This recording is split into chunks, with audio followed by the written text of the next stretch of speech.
மாண்புமிகு ஊரக வளர்ச்சி மற்றும் நீர்வளத்துறை அமைச்சர் அவர்கள்.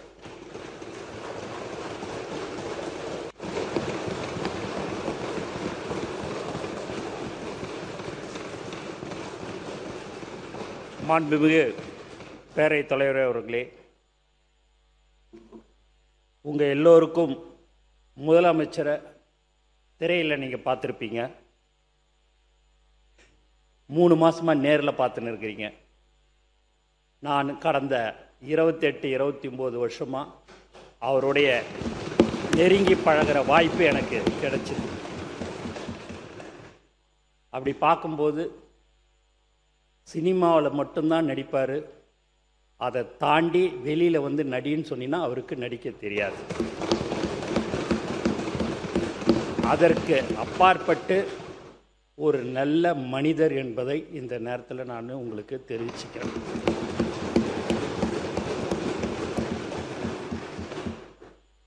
ஏன்னா அவர் வந்து ஒரு கல்ட்டுன்னுவாங்க, ஒரு பெரிய ஸ்டார். அந்த ஸ்டாராக இருக்கிறோமே அந்த மாதிரியான ஒரு எண்ணங்கள் எப்போதுமே அவருக்கு இன்னைய வரைக்கும் ஒரு முதலமைச்சர் ஆன பிறகு கூட சரி அந்த ஒரு நினைப்பே அவருக்கு இல்லை.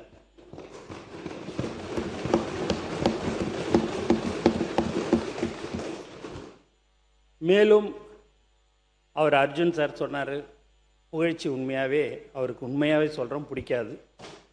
நான் அவர்கிட்ட அடிக்கடிக்கு தினந்தோறும் பேசும்போதெல்லாம் அவரை பற்றி ஒரு 2 வார்த்தை பேசினாலே போதும், அப்படியே டக்குன்னு சேர் அப்படி திருப்பிப்பார். ஏன்னா அது அவருக்கு பிடிக்கலன்னு அர்த்தம். அவரை புகழ்கிறது அவருக்கு பிடிக்காது. ஏன் இதெல்லாம் நான் சொல்கிறேன் அப்படின்னா, நான் ஒரு சாதாரண ஆள். ஒரு சின்ன ஊரில் பாண்டிச்சேரியில் ஒரு சட்டமன்ற உறுப்பினராக நான் இருந்தேன். அங்கெல்லாம் உங்களுக்கு தெரியும், ஒரு கவுன்சிலர் அளவுக்கு தான் அந்த ஓட்டு அங்கெல்லாம் இருக்கும். அங்கெல்லாம் இருந்துட்டு எனக்கு இங்கே ஒரு வாய்ப்பு கொடுத்து இன்றைக்கி நான் ஒரு அமைச்சராக இருக்கிறேன்னா அவரை தவிர வேறு யாராலையும் அதை வந்து செய்ய முடியாது.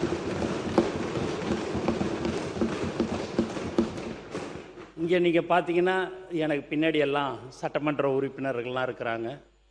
துணை சபாநாயகர் பார்த்தீங்கன்னா நில்லுன்னு சொல்லும்போது, எலெக்ஷனில் நில்லுன்னு சொல்லும்போது, ஆனால் என்கிட்ட வெறும் 75,000 ரூபா தானே இருக்குதுன்னாரு. அது போதும் தலைவர் சொன்னார், நீ நில்லு, நான் மற்றதை பார்த்துக்கிறேன், நீ போய் நில்லுன்னாரு. நின்று இன்னைக்கு துணை சபாநாயகராக அவர் வந்துட்டார். நைட்டு 1:30 மணிக்கு முசிறி தொகுதியில் ஃபோன் அடித்தேன் விக்னேஷுக்கு. நைட்டு 1:30 மணிக்கு காலையில் வான்னு சொன்னேன். தலைவர் வந்து அவரை அறிவித்தார். அவர் இன்றைக்கி ஒரு சட்டமன்ற உறுப்பினர். திண்டுக்கல் மாவட்டத்தில் யார் யாரோ வந்து சீட்டு கேட்டாங்க. அங்கே ஒன்றிய நகரத்தில் ரொம்ப நாள் இருக்கிறாங்கல்ல, அவங்களுக்கு சீட்டு கொடுக்காம ஏன் அவங்களுக்கு கொடுக்கணும்னு நினைக்கிறேன் அப்படின்னாரு. இல்லை, யாருமே பண வசதி இல்லைன்றாங்கன்ட்டு.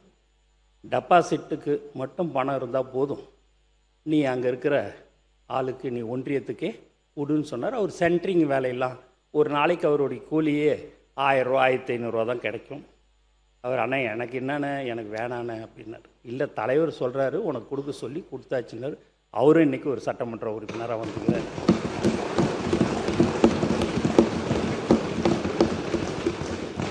ஜாதி, மதம், பணம் எதுவுமே இந்த தேர்தலில் எடுபடலை. அவர் ஒருத்தருடைய முகத்துக்கோசம் நாங்கள் எல்லாம் இன்றைக்கி ஜெயிச்சு இன்றைக்கி ஒரு அமைச்சராக ஒரு சட்டமன்ற உறுப்பினராக நாங்கள்லாம் இருக்கிறோம். இந்த இடத்துல நான் அதை கண்டிப்பாக பதிவு பண்ணணுன்றதுக்கோசம்தான் இதெல்லாம் நான் வந்து சொல்கிறேன். நிறையா விஷயங்கள் அவரை பற்றி நான் சொல்ல வேண்டியது இருக்குது. இருந்தாலும் நீங்கள் நேரம் சொல்லிட்டீங்க, நேரம் சுருக்கமாக பேசணும் அப்படின்னுட்டுன்னு சொன்னீங்க. மேலும் நீங்கள் மற்ற சட்டமன்ற உறுப்பினர்லாம் சொல்லும்போது தலைவர் பேரை சொல்லிவிட்டு பொதுச் செயலாளருக்கும் நன்றி அப்படின்னாங்க. இதே வேற ஒரு தலைவர் கிட்ட இருக்கும்போது என் பேரெல்லாம் அதுமாரி சொன்னாங்கன்னா அடுத்த நாளே அந்த பதவி இருக்காது.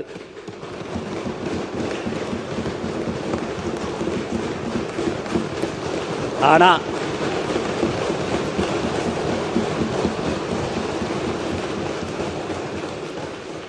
எனக்கு சொல்லும் போதே அந்த பேரை சொல்லும்போது, என் பேரை சொல்லும் போதே நான் அப்படி ஒரு பயப்படுவேன்.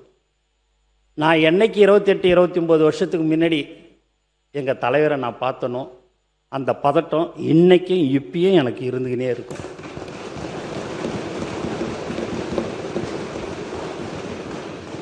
ஒரு உண்மையான ஒரு தலைவர்னா எங்கள் தலைவரை நான் சொல்லலாம்.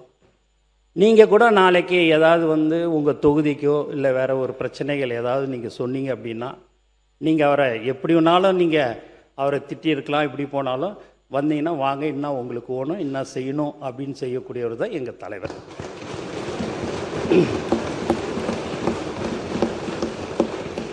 ஒரு நேரத்தில் ஏன்டா இவர் அரசியலுக்கு வந்தாருன்னு நான் நினைப்பேன். ஏன் அப்படின்னு பார்த்தீங்கன்னா, இந்த யூடியூப்பில் கடந்த 2 வருஷம் 2.5 வருஷமாக அவரை திட்டாத திட்டில்லை. 1 சீட்டு வாங்குவாரா, 2 சீட்டு வாங்குவாரா, 5%, 3%, 7% இப்படியா எல்லாரும் இலக்காரமாக எல்லாருமே பேசினாங்க.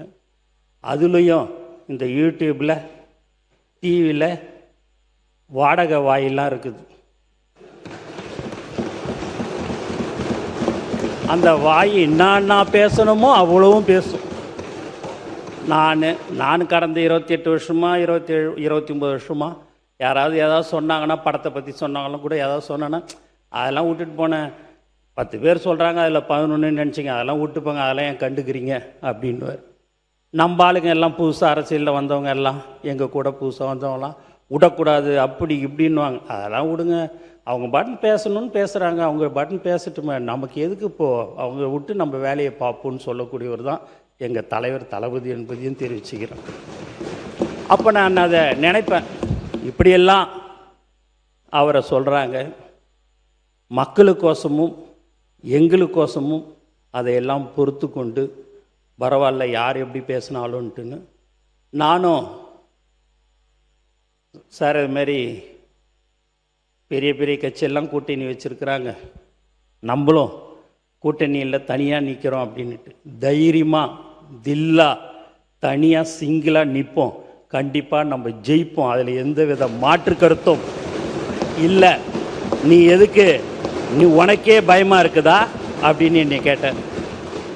பயப்படல சார், நான் பயப்படல, இருந்தாலும் ஒரு பயம் எனக்குள்ளார ஒன்று இருக்குது.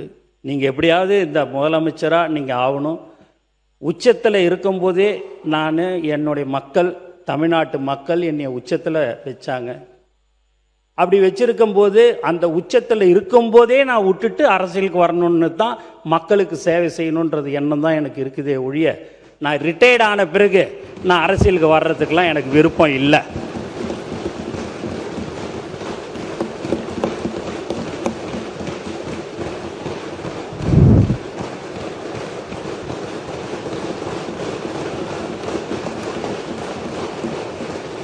அப்படின்னு அதை சொல்லும் போதெல்லாம் நான் சரி சார் அப்படின்னுட்டின்னு சொன்னேன். எங்கள் ஆளுங்க மாவட்ட செயலாளருக்கெல்லாம் சீட்டு கொடுக்கும்போது போய் வா இந்த மாதிரி சீட்டுக்கு இல்லை நீ நெல்லுன்னும் போது, இல்லை எனக்கு வேணாண்ணே, நான் இட்டுன்னு வர ஒரு ஆளை நீங்கள் சீட்டு கொடுத்துருக்கண்ணே தொகுதியில், எங்களுக்கு வேணான்னு, நான் பார்த்துக்கிறேன்பா, டெபாசிட்டு மட்டும் நீ பணத்தை கட்டிட்டா போதும், நீ பாட்டுன்னு போய் விசில் சின்னத்துக்கு போய் நீ வெறும் ஓட்டை மட்டும் கேளு, அது ஆட்டோமேட்டிக்காக இல்லைண்ணே, ஏதாவது ஆயிடுச்சுன்னா தலைவருக்கு அது தப்பாயிடும்ண்ணே, நான் வேறு யாரையாவது சொல்கிறேன்னு சொல்லி நிறையா பேர் இட்டுன்னு இப்போ 75-80% ரசிகர் மன்றமாக, மக்கள் இயக்கமாக, நற்பணி இயக்கமாக இருக்கிறதுல இருந்தவங்க தான் இன்றைக்கி இருக்கிறாங்க. அந்த மீதி 20% எங்களுடைய மாவட்ட செயலாளர்கள் இவங்களுக்கெல்லாம் சீட்டு கொடுங்க அப்படின்னு சொல்லி சொன்னாங்க, கொடுத்தோம். அதுமாரி மாற்றுக் கட்சியிலேருந்து சில பேர் வந்தாங்க. யார் தலைவர் தளபதியை நம்பி வருகிறார்களோ அவரை ஒரு காலமும் கைவிடாமல் அவர்களுக்கு உடனடியாக அந்த எம்எல்ஏ சீட்டு கொடுக்கப்பட்டது. ஏன் இதெல்லாம் சொல்கிறோம் அப்படின்னு பார்த்தீங்கன்னா, உண்மையாகவே ஒரு மனிதனை எப்படியெல்லாம் புண்படுத்தணுமோ, எப்படியெல்லாம் கஷ்டப்படுத்தணும்னு எல்லாருமே நிறைய பேர் வந்து அதை செஞ்சிட்டாங்க. சர்க்கார்ன்ற ஒரு படத்தில் ஒரு பேனரை கிழிக்காமல் இருந்திருந்தா இவங்க தான் திருப்பி வந்திருப்பாங்க. அந்த ஒரே ஒரு பேனர் தலைவர் சர்க்கார் பேனரை கிழிச்சதுனால தான் நீங்கள் விட்டுட்டு உக்காந்துட்டீங்க.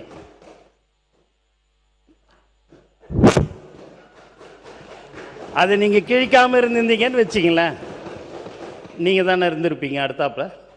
நீங்கள் அந்த ஒரு பேனரை கிழிச்சதுனால தான் நீங்கள் இல்லை.